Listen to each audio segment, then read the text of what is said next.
in my work, I rely a little bit on the linear element to carry the contour, the graphic quality of the parameter of the shape that I'm describing. So one way that I get this effect is I've learned to create a real crisp edge with a small brush that creates a very dynamic outline to make a very hard edge, but with a very soft inner spatial, inner core that's very soft and three-dimensional.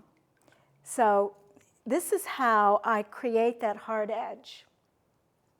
And once I get done with these two exercises, you may want to try practicing this contour edge on a different sheet of paper before you use it on your subject matter. So the first thing I do is I wet the page or the paper where that edge is going to be distributed. So say, for instance, this is a wavy bottle of fluid. So you wet the space around the edge, but not really quite up to the edge. I'm about, very, very close to it, but not with a big glob of water. I'm also using a large brush that holds a lot of water to situate the water comfortably on the page.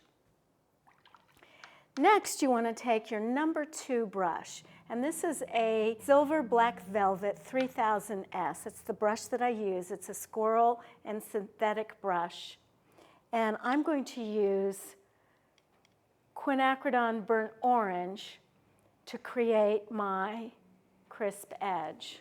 I'm putting out some fresh paint to give me the coverage I need. You want to use a lot of fresh paint to get the intensity of pigment on your brush quickly to capitalize on the wetness of the paper. So you load up your brush with a lot of pigment, and you're going to follow the contour of the linear sketch that you've drawn. And this line is a little bit on the dry part of the paper and halfway on the wet wash, the wet area I just painted in. So on one side of the page, you get the crisp, dynamic edge, and on the other side of the line, you get the soft, filtered edge into that plane of water.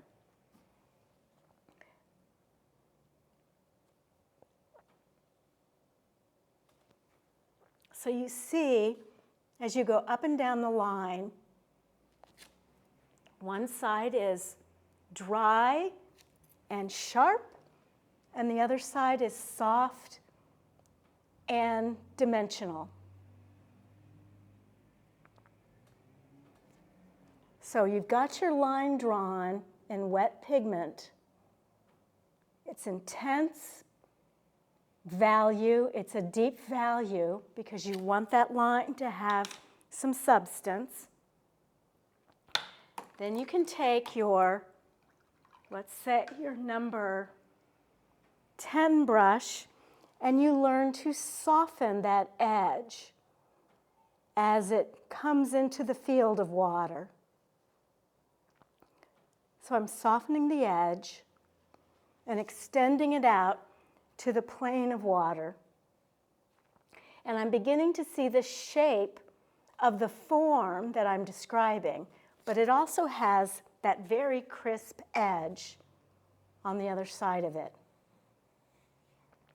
So you can build out any subject matter with this outline as part of your painting. So it has a very graphic, dynamic quality to your work. And it's very direct and simple to execute. It takes a bit of practice, which is what you should experiment on just to get comfortable with the process. And I'm going to show you one more time on oval. So we'll wet the oval with our number 10 brush. Get the paper nice and moist. We're not going to the direct edge of the line. We're about 1/8 of an inch on the interior side of that sketched line.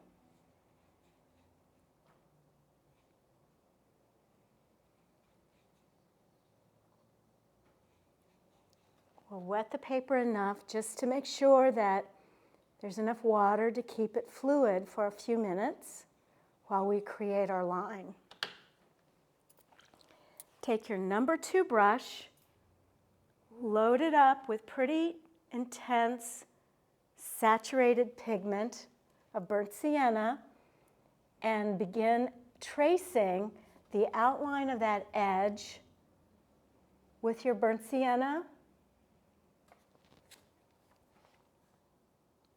smoothly. Now my brush, once again, is half on the dry paper and half on that wet veil of water I just laid down.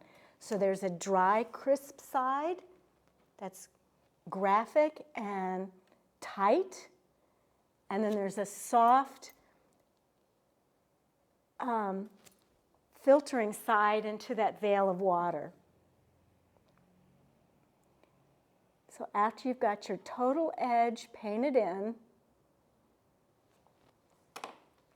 take your number 10 brush and you backtrack and you once again soften and extend that hard edge more into the veil of water.